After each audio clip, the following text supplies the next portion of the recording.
Who carried out the 7th of October attacks? Did Israel know about them? Why was the army not there?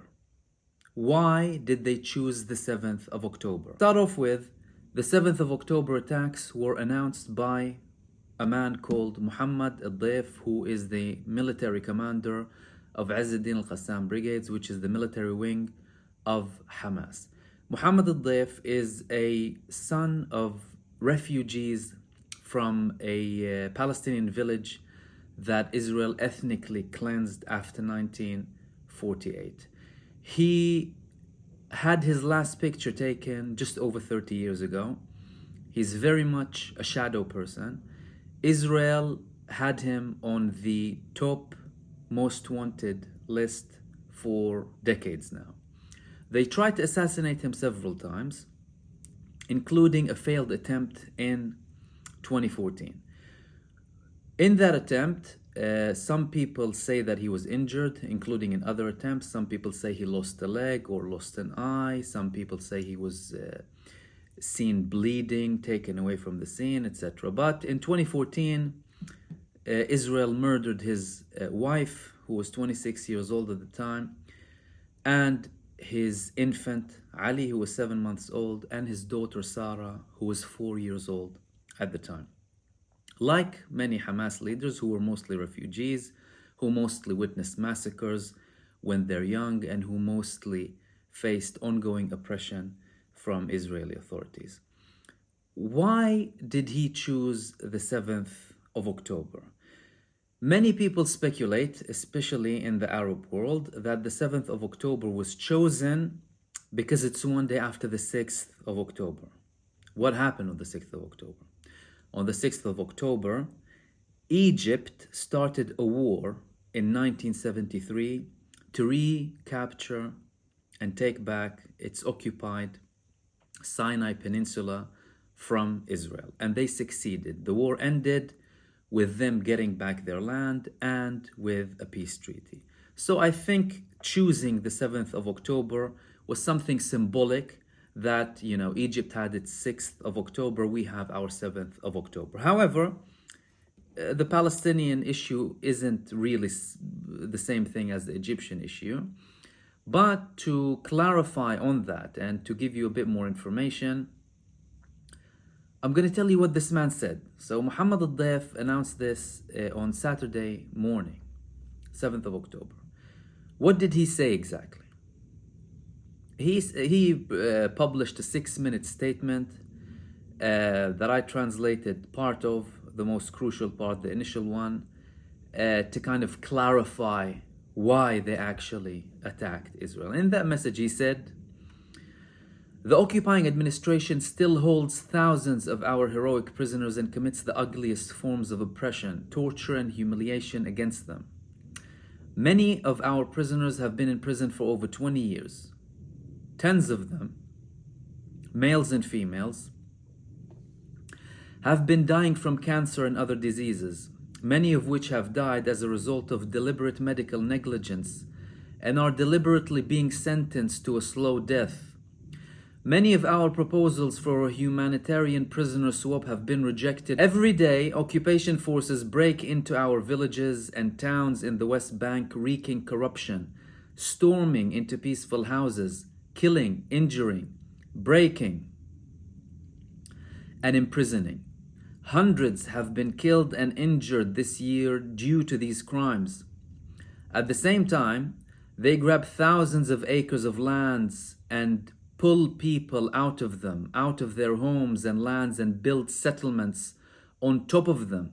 And they protect the hordes of settlers, and they go wild, burn and steal and destroy crops and offspring. At the same time, the crime of occupation continues, forcing a criminal blockade on our beloved Gaza Strip. Under these ongoing crimes against our families and people, under the rioting of the occupation and its denial of international laws and decisions, and under the American and Western support and international silence, we have decided to put an end to all of this with the help of God, so the enemy understands The time where he can riot without sentence has ended. We announce the beginning of Operation Al-Aqsa flood, and we announce that the first hit of Al-Aqsa flood that has targeted the enemy posts and his airports and his military fortifications in the first 20 minutes has superseded 5,000 missiles and shells. O crowds of our people and nation, O free people of the world, today is the anger of Al-Aqsa. The anger of Al-Aqsa has exploded, So has the anger of our people and our nation and the anger of the free people of the world. That's the main part. He continued by asking regional resistance movements to join in, particularly in Lebanon, Yemen, Iraq, and Iran, who's backing them basically. The attacks were purely carried out from Gaza, and they were very, very secretive. They were meticulously planned for years, some people estimate, but no one outside of the Gaza Strip knew about their timing, even Hamas leaders abroad. So it was very much an attack planned, carefully planned in Gaza, targeting Israel. They wanted to keep it secret as much as possible to make it successful, and then they called other parties to join in. So how did the attack start? It started with the missiles, obviously, and shelling, and then Hamas military armed wing started attacking the military posts surrounding Gaza, about 16 military posts that belonged to the Gaza brigade. They took them down completely. They killed many of them. They took many as prisoners, including generals, back to Gaza. When they felt like it was so easy to go in, they decided to move in to other parts and control other parts in Israel. Some people say that wasn't the initial part of the plan, but because they went in so quickly, they said we might as well take some of the occupied territories that we were forced out of in 1948. Saying that, after they went into Israel, the borders were open. So other groups joined in, and some other people. The spokesperson of Hamas, following the 7th of October, confirmed that 50 hostages were taken by people they were not aware of, but that they will obviously communicate with them during any hostage swap or prisoner swap, and that it wasn't just them who basically carried out the attacks. How was it so easy? It's one of the most sophisticated walls in the world. The Israelis spent over 1.3 billion US dollars on it 2 years before. It has the most advanced technology, sensors, lots of stuff. So many people said that Hamas, they intercepted and they disrupted Israeli security and defense systems before attacking. Saying that, Israeli soldiers stated that they witnessed suspicious movements that were spoken about. They basically passed it on to their leadership, but they were disregarded. Other military analysts say that Israel increasingly relied on artificial intelligence. So it really didn't, take much to what its actual soldiers said, but there was clearly something wrong there. And the Israeli army was also, don't forget, in turmoil. Many people were saying, we're not going to join the army. We don't want to go in, like en masse. Previously, because Israel has conscription, you must go to the army if you're above 18. Very small people can be excluded. If you don't go, you'll be sent to prison. So many people, after the judicial reform that the government was pressing to pass and would give them control over the judiciary system in Israel, many people started saying, I'm not going to the army if there's a dictatorship. Hamas probably said that, okay, there's a split in a political split, and there's, a split in the army, so we might take that as an advantage. But I think the 7th of October date was carefully planned, because, like I said, the 6th of October is celebrated in Egypt and parts of the Arab world where, Egypt took its land back. They had victory over Israel. So they wanted something a little bit symbolic. It wasn't an inside job. Many people, it's not 9/11. 9/11 was an inside job, absolutely. This wasn't an inside job. But many of the facts that were carried on the 7th of October were deliberately hidden and manipulated. Like the massacres.